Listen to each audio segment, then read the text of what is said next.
আইআরইডিএতে যারা ফেসে আছো, ইরেডাতে যারা ফেসে আছো, তাদের একবার দেখে নাও যে এর নেক্সট লেভেলগুলো কী কী আছে, বা কোথায় সাপোর্ট রয়েছে, কোথায় ইমিডিয়েট রেজিস্ট্যান্স রয়েছে, বা কোথায় কত দূরে নামতে পারে, কোথায় যারা উপরের দিকে কিনেছো, উপরের দিকে কিনে ফেসে গেছো এখন, বা অ্যাভারেজ করতে করতে যত অ্যাভারেজ করছো তত বেশি নামছে।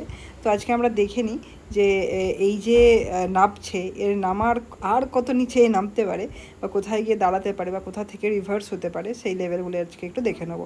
তো আমরা দেখো, আমি বলেছিলাম যে যেই স্টকটা একদম 80% বা 85 ডিগ্রি, সরি 80% বলছি, 80 ডিগ্রি 85 ডিগ্রি অ্যাঙ্গেলে ওঠে, সেটা কিন্তু ততটাই র্যাপিডভাবে নামে। আমি এই যে চার্টটা আমরা দেখছি এখন, এক্স্যাক্টলি সেম প্যাটার্ন দেখো না, এইখানে উঠেছে দেখো কতটা মানে শার্প একটা র্যালি এখানে আমরা দেখতে পাচ্ছি, মানে একে দেখাচ্ছি, এ দেখো একদম স্ট্রিপ উঠেছে। যেই স্টকগুলো এইভাবে স্ট্রিপ ওঠে সেইগুলো এইভাবেই মানে একদম পুরো ভি শেপে বা একদম শার্প নেমে গেছে, যেটা আমরা দেখতে পাচ্ছি চার্টের মধ্যে।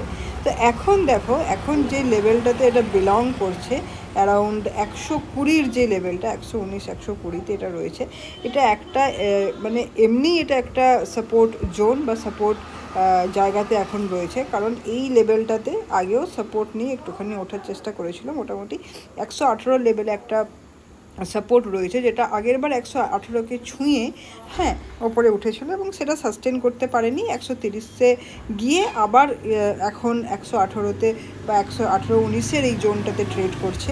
যদি এই 118 লেভেলকে ভাঙে, সেই ক্ষেত্রে নেক্সট লেভেল আমাদের কোথায় খুলে যাচ্ছে, এই যে 118 লেভেলটা যদি আমাদের ক্রস করে আইআরইডিএ, সেক্ষেত্রে নেক্সট লেভেল খুলে যাচ্ছে মোটামুটি 111, 10-11 এই জোনটা ওপেন হয়ে যাবে আমাদের কাছে। কারণ এই 118 বা 118 যদি ভাঙে, সেক্ষেত্রে মাঝখানে আর কোথাও দাঁড়াবে না, একদম 110-এর লেভেলটা রয়েছে সাপোর্ট, নেক্সট সাপোর্ট জোন। আচ্ছা, এবার এটা হচ্ছে 1 নম্বর কনসিকুয়েন্সেস, যে এইটা হলে মানে নিচের দিকে নামলে এর দাঁড়ানোর জায়গা হচ্ছে 110। যদি এরকম হয় যে 118-তে রয়েছে, এখন তো মোটামুটি দেখা যাচ্ছে রেলওয়ে স্টক ছাড়া বাকি সব সেক্টরেই কম বেশি র্যালি আসছে। আগের দিন আমরা দেখেছি যে পিএসইউ ব্যাঙ্কগুলো যেগুলো ছিল, সেখানেও একটা হালকা র্যালি এসেছিলো, কিন্তু সেটা সাস্টেন করেনি, সেটা আলাদা ব্যাপার। তো রেলওয়ে স্টকগুলো তো জানি না, এবার র্যালি কখন আসবে সেটা তো কেউ জানে না।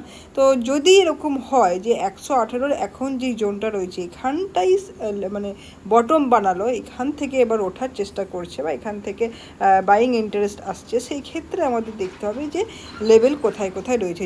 যে এইখানটা রয়েছে, এখান থেকে ধরো এইভাবে ওঠার চেষ্টা করছে।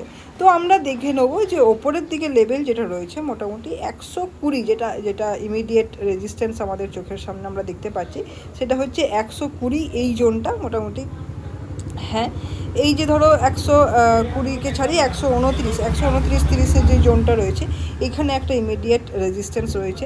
যদি 129কে ভাঙে, এবং ভেঙে যদি ওখানে সাস্টেন করে প্রাইস কিছুদিন, বা অল্প একটু রিট্রেস করে আবার ওঠার চেষ্টা করে, সেক্ষেত্রে আবার আমাদের ওপরের 140-এর যে জোনটা রয়েছে, এই জায়গাটা, সেটা খুলে যাবে। মোটামুটি আমরা 140-এর এই যে জোনটাকে আমরা মার্ক করে চলতে পারি। তো আইআরডিএতে যারা ফেসে আছো, বা এখন হয়তো নতুন করে এন্ট্রির কথা ভাবছো, তো নতুন করে এন্ট্রির কথা প্রথমত এখন ভাববে না মোটি।